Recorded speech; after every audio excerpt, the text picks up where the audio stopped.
Okay, this is me again. Love herself, SARA DARLENE. And this is part 58. In part 57, I spoke about myself and Yahweh. We went from property to property that he himself, you know, owned, and plus it was given to him, dedicated to him as a gift to from the nation of God, nation of Yahweh. And so when they lost it, and because it was seized and taken, I come in later and go, place to place, talking to the buyers, But anyway, and plus in and out of courts. So as I continue on to part 58, I visit a particular piece of property, of Yahweh's property, that some Christians had. Some Christians. Now, they had converted into a church. So I went into their service. And, because when I tried going before, without having to do that, I wasn't successful as I wanted to be because, yeah, it's just a long story. But anyway, so I go to their service and I go to the front door on a Sunday. And so the front door was behind the congregation.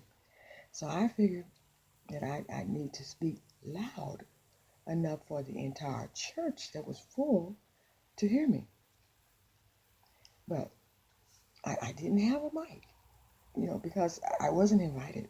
So I invited myself. So, and the congregations, their backs were turned, you know. But anyway, so I raised my voice like thunder because I was pissed off at this point. Jesus, folks, one God, Yahweh's property, and they're in there praising Jesus. I went off. I went off. I said, you people are going to have to vacate this property soon. I said, because this belongs to the Lord God Yahweh, because he wants it back. And there's a case against this in the federal courts. Then I left.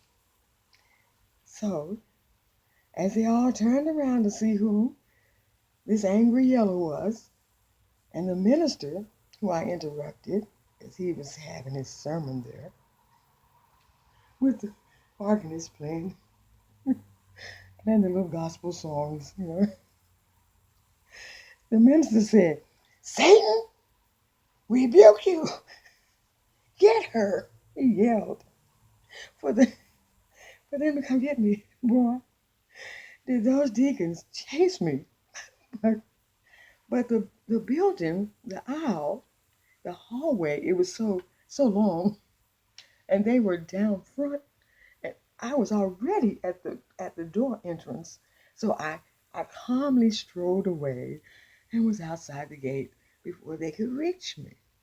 And besides, them old fat gray-haired deacons couldn't run fast enough, so I took off. I left them in my dust. I'm afraid y'all.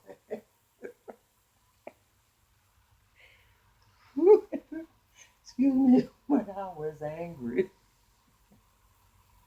So anyway, so a few days later, the female reverend, the evangelist, she called me saying that she wanted to settle some things peacefully, and she wondered how soon did the courts want them to get out, want their church out of our property. So I went on and met with her, and once I was inside the gates, not the church, but the gates, I was inside the parking lot.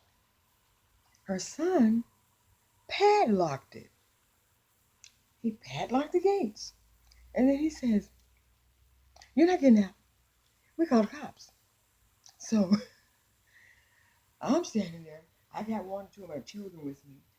And I'm like, okay. See where this is going to go. See what the end's going to be. So up comes Exodus 32, verse 28. A Levite. So the son unlocks the gate for the police, and the female pastor starts spewing her charges real mad, like angrily, at the